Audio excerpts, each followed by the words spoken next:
In the earliest years of the Alliance, there was an unquenchable passion for completing the work of the evangelization of the world and bringing back the King. Scores and later hundreds of volunteers presented themselves as candidates for missionary service. That in spite of the fact that the earliest team of missionaries sent to Africa had been decimated by disease.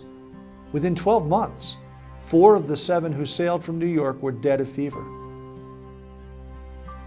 It's been said that it was deemed so possible that sailing for the mission field would result in the death of the missionary, that some of the early workers adopted the practical habit of sailing to their destinations with their gear packed in a coffin. In the face of dedication like that, the earliest Alliance family was determined to get these volunteers to the field. But where would the necessary funds be found? In the year of 1891, the New York branch of the Alliance held a Deeper Life conference at a Methodist camp at a place called Round Lake. It was an 11-day conference primarily focused on Bible teaching and issues of the deeper life. The last day began with an early morning Bible study in which the speaker cast a bold vision.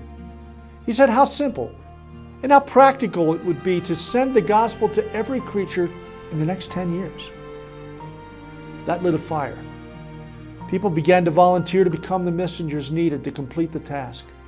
A pastor actually laid his young daughter on the altar and prayed that God would raise her up to be a missionary. And nearly everyone there pledged their commitment to pray for the evangelization of the world. Later that morning, a relatively new convert named Louise Shepherd did a startling thing. She gave all of her jewelry to the Lord as a gift to help send one more new missionary.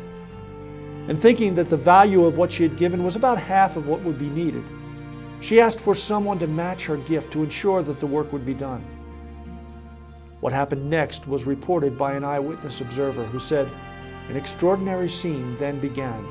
One after another began to take off pins, rings, watches, chains, and other precious heirlooms, many of them gifts and dear by every tie of holy affection, and laid them on the missionary altar. Others placed money on the altar. That day, the resources were provided to send 4 additional missionaries. That scene was replicated again and again because God's people had begun to understand that everything, their very lives and all of their gifts and possessions belonged to God, and they had been called to be His stewards.